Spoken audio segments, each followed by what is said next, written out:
Hi, this is Anand from Geekstick. This is to show the webhook from Git in Jenkins. Hi, in this video, we are going to see how we are going to use the webhook.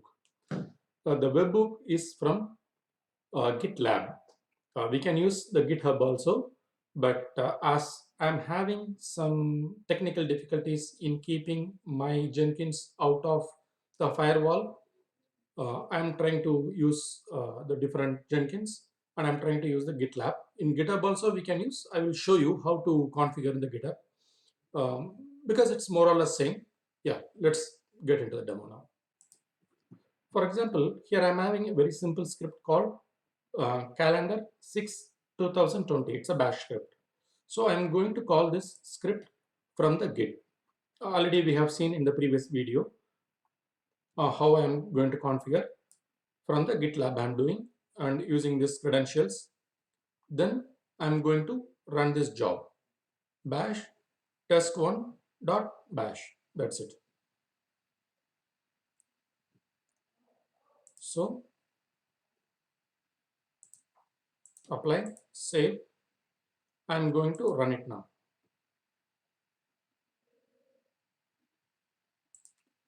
The result I got for June 2020 because here I use 6/20/20 because it's pulling from the Git only. Now what we are going to do, we are going to configure it the webhook. Okay, so the moment I make some changes in the repository, immediately it has to start building now, right? So this is the, this checkbox we have to select, build when a change is pushed to the GitLab.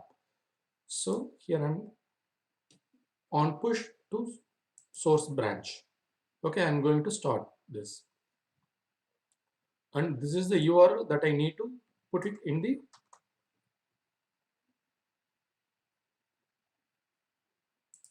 Git. So how I'm going to do, let's go to the settings, integrations. Here I am going to give this URL.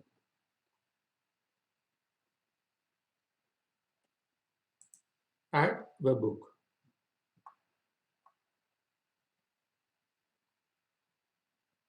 Instead of issuing command directly, let me test here what's going to happen. Let me go into the credentials, sorry, configure, show legacy API token. Here I am going to give, again I'm going to edit. Here I will give my username colon the token because I don't want to give my password explicitly. But when in the real-time production environment, what we need to do, we have to give some non-human user ID. We have to create non-human user ID. Then we have to give that token. Save changes. Now I'm going to the push event. Still it didn't come. There is some problem here. Okay, here I need to activate it first. Then only it comes. Apply, save. Now again, let me test again. Push events. Yeah, it is processing. Let's see. Yes, it started. See, for June 6th, it came. It started by itself. Now, we need to see the real-time scenario. Here, the code is here. Test1 bash. So far, we are getting June, right? In this place, we are getting for June. Now, we need to get it for July. R7 WQ. Let's see over here.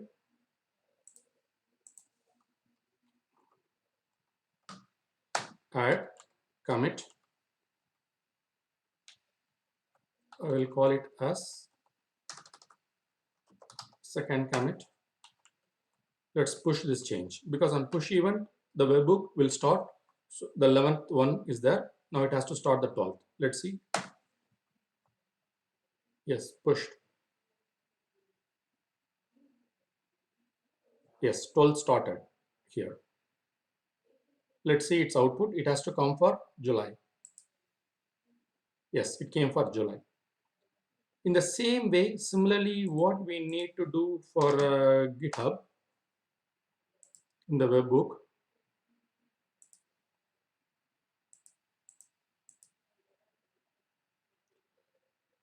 after giving that URL for the Jenkins, we have to give GitHub webbook. That's it. Then in this configuration,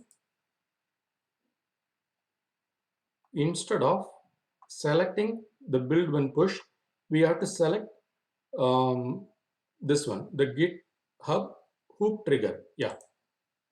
Instead of this, we have to select this. That's it. Now let's see the last time in the GitLab once more. We got it for July. We are going to get it for August. Add